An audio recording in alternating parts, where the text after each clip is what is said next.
Hey, Randy here with the Valentine Goose channel, also known as Star Thinker since 1979, before the internet. I was looking for my poster last night. I was going to show you guys my posters I've been working on. I can't find it, but that doesn't worry me because I've lived here a year. Well, I've lived here almost 2 years now, and I still haven't unpacked all my boxes, and I still got a filing cabinet I didn't go through. I went through the area where, like, because I write and back when I used to write by hand, I have all these stories, these short stories that I've written by hand and drawings and stuff, and they're all piled up on my bookcase with my books. And I was looking for it, and I could not find it. I did find the template that I used.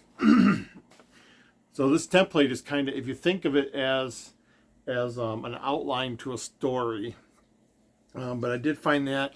I did make this video and I went through it and I was like, I realized that one of the sheets I held up actually said the code. So I am going to be careful this time and not do that. So this was the template. This is like I said, if you think of this as, excuse me, if you think of this as the outline to a story, but it's a poster, and I was drawing this, what I would do is I got my sketchbook and I would draw a code out. And then I would go to the poster and I'd figure out how it would fit into the poster. And then, because the poster was like the final. And so I would like draw it out, overlay it, make sure it worked, and then draw it into the poster. And when I got to a certain point, I kind of sketched this out so that I could sketch in other codes and what I was going to do. And this is kind of what it is. So I don't have the actual poster, but this was like, and this, you got to picture this all colorful, and there's a big block of code down here, and these are runes in here. Runes, not hieroglyphic. Hieroglyphics are pictures. You know, it's a written language based on pictures, a substitute for sounds and words and ideas. And runes are for sounding out words, and anyway, that's it. It's not hieroglyphics. And so like this area here was going to look like that one page in the book I told everyone to throw away. But yeah, and I had like a lock and a key, and it was, you just got a picture. Is that an eyeball? Yeah, there's that big eyeball right there. And I believe it or not, I used to have girlfriends. And so I was talking about this with my girlfriend, and we came up with an eyeball code. And she sat down and she looked right into the camera, and I focused right on her eyeball, and she did different things with her eyes that were going to be the different letters, and we thought that was fun, and we were going to put her eyeballs all the way around here, and I still might do that. I have that all like on my computer, but I wasn't sure how to print that out and draw. I didn't want to draw that on the poster because eventually the poster will go digital, but yeah. Those are going to have eyeballs around it. And it was just so many codes on top. Believe it or not, when I sketched this out, there were 36 codes in the poster. And you can see there's like 1, 2, 3, 4, 5, 6, 7, 8. There's like 8 basic pictures. So, because I love steganography. I love hiding the code. And, yeah, if you could look closely, those are the eyeballs. They're kind of drawn like eyeballs. But yeah, I love hiding the code. And then, and I don't know why people don't do this. Like, you've solved the code, but then there's another code hidden in there, and then another code hidden in there, and then another.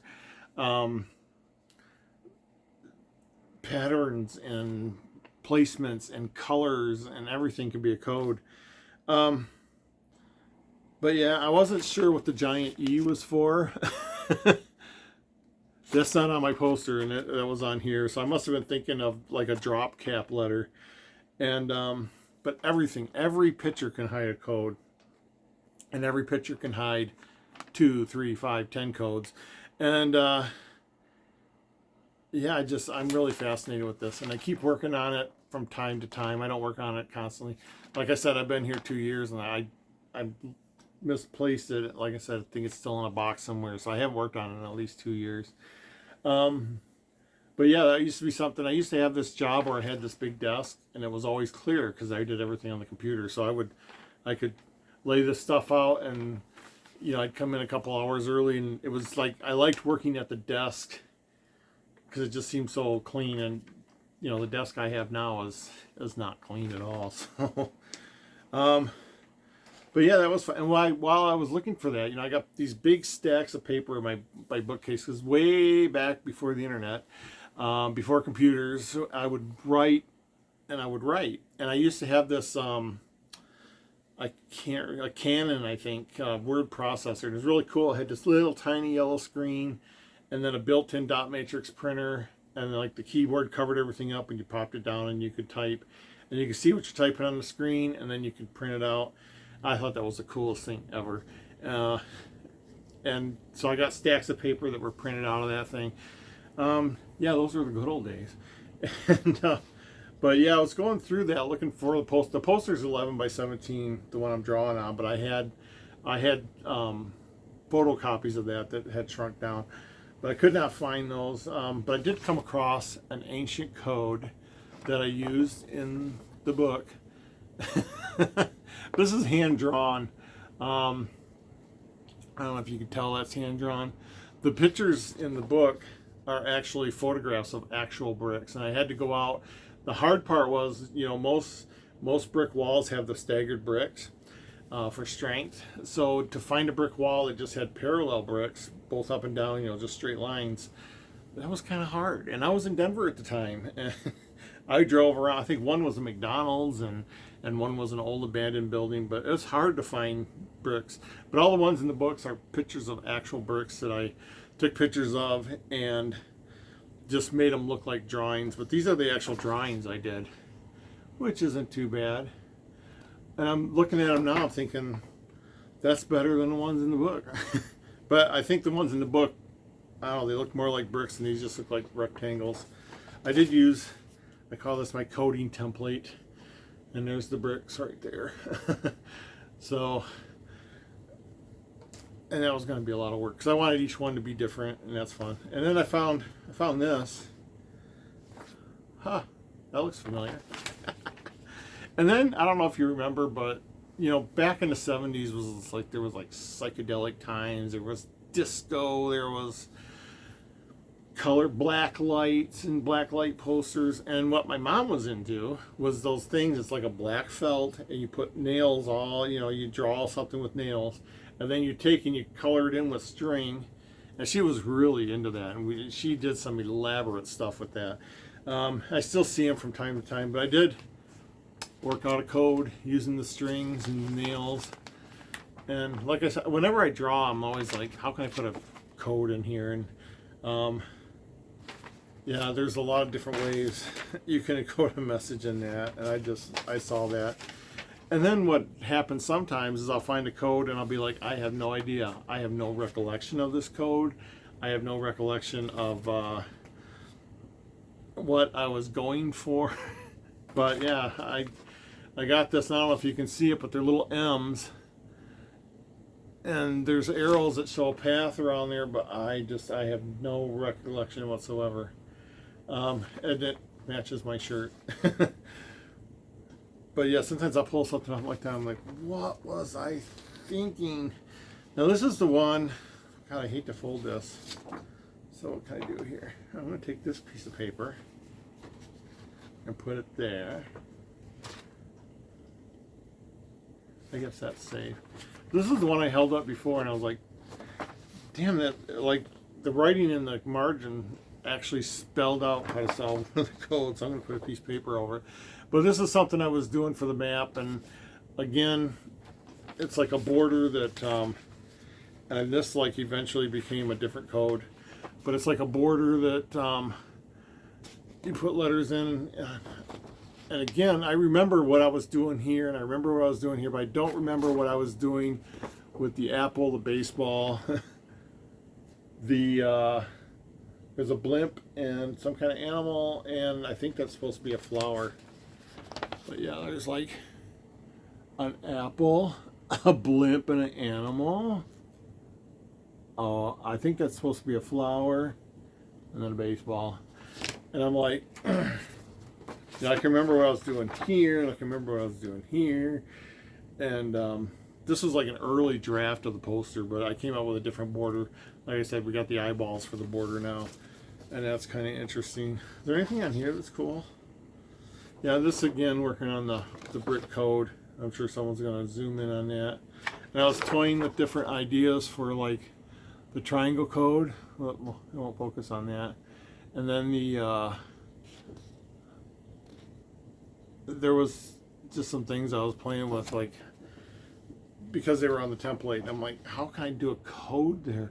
But yeah, that's what I do. I mean, every time I draw, I'm like, you know, and I don't draw that often. I don't think I draw all the time, but like I love doodle. Like I always wanted a really nice roof rack for my Element, one that was heavy enough to hold my weight. And all the roof racks you could buy, they top out at like 70 pounds, 100 pounds, and I weigh a little bit more than that. And so I actually was at work and they were throwing out these brackets, and I was like, ooh, those brackets look like I could use those as the base of this. And Hondas have these little mounts, and they're covered with plastic normally when you don't have a roof rack. And I popped one of those off and I set it down there, and the bolt holes matched up perfectly. So then I got all excited, and I'm going to use 1-inch square tubes, and they're going to be slotted. And anyway, I was kind of drawing that out, what I wanted. And you see they got the little sunroof in the back and stuff. But yeah, that would definitely hold my weight, and then some. And what I want to do, because see, I used to have this Caravan, and it was like one of the very first Caravans that looked like a block with a nose on it.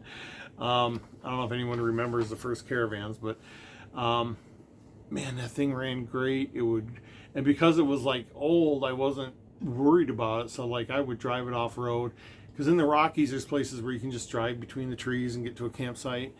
And one night, on this moonless night, it was pitch black dark, and I climbed up on the roof of this van. It was just like I was watching the stars. It was just fantastic, and I like that. And because I don't like sleeping on the ground, I don't like being on ground level.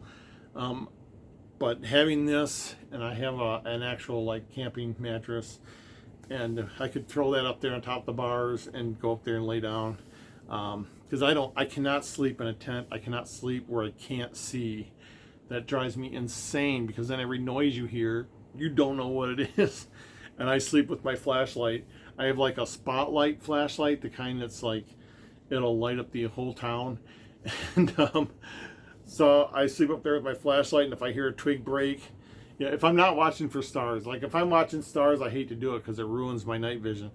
But I'll be laying there and I'll hear a twig break, and it's just like drawing a gun. You're like, flash, what was that over there? And flash, what was that over there?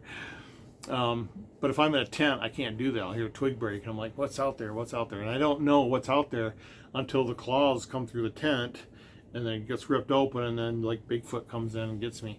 But if I'm on top of the car, I can at least see around me. And then like I can do fancy stuff like put spotlights on it and stuff. So yeah, and when I was drawing that, like I said, I was drawing that, and I'm like, how can I put a code in there? I thought of like 2 different ways to put a code in my roof rack picture. And it came out to $142 for supplies. So yeah, it's gonna be kind of, my trip is like in less than a month, and I don't know if I can even do that by then, but it's good to think about. I always dream about stuff like that.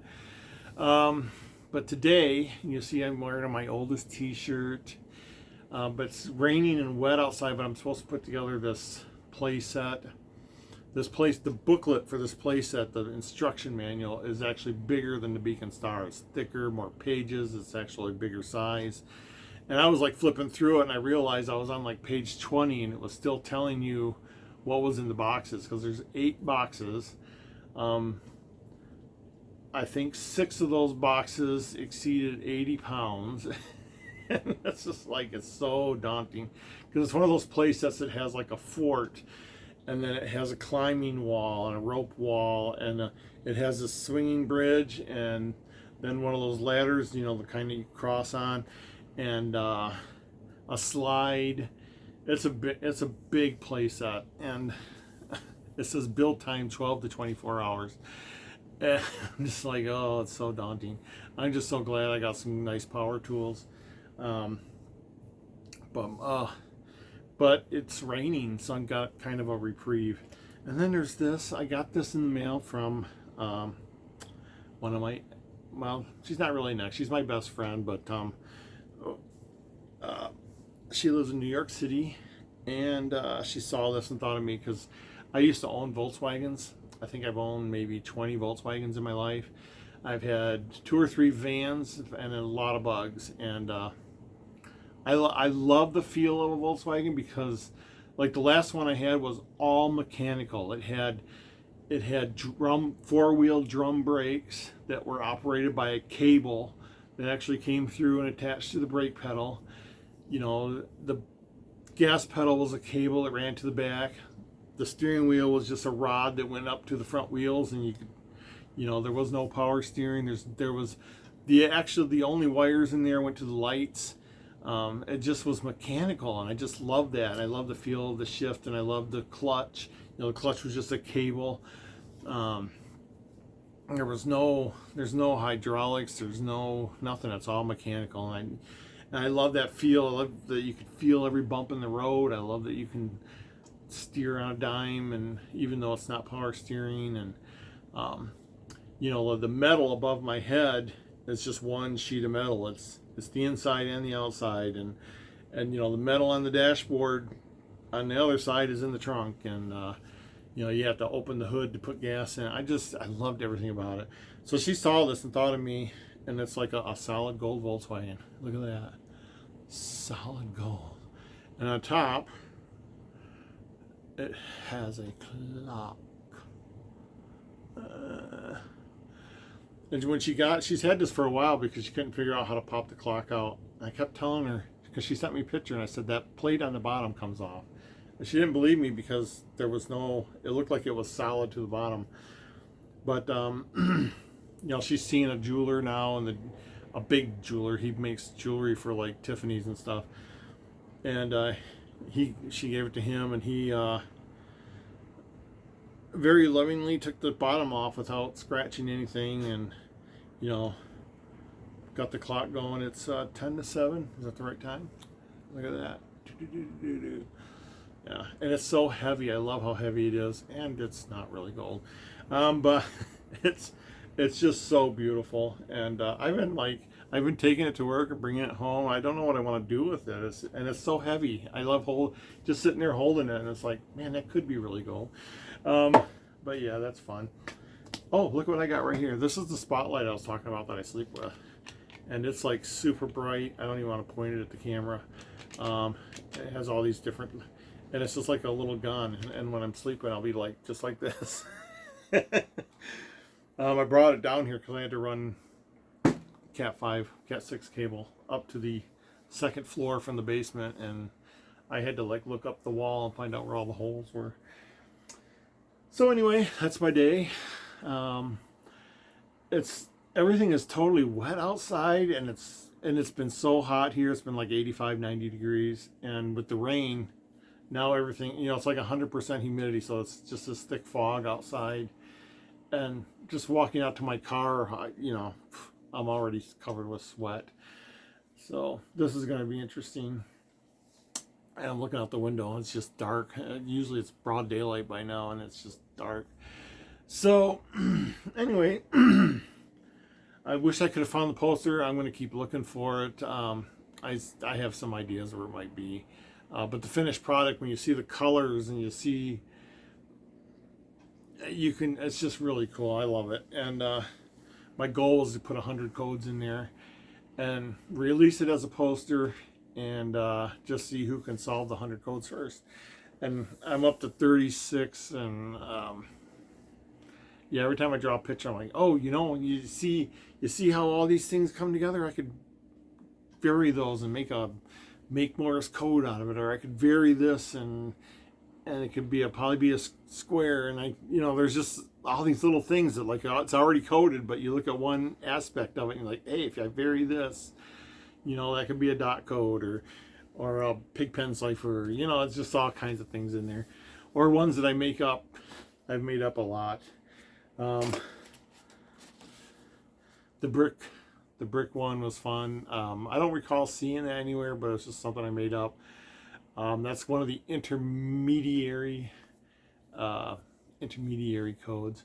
But anyway, that's my day. I ain't got nothing else to show you. I don't know where the cats are.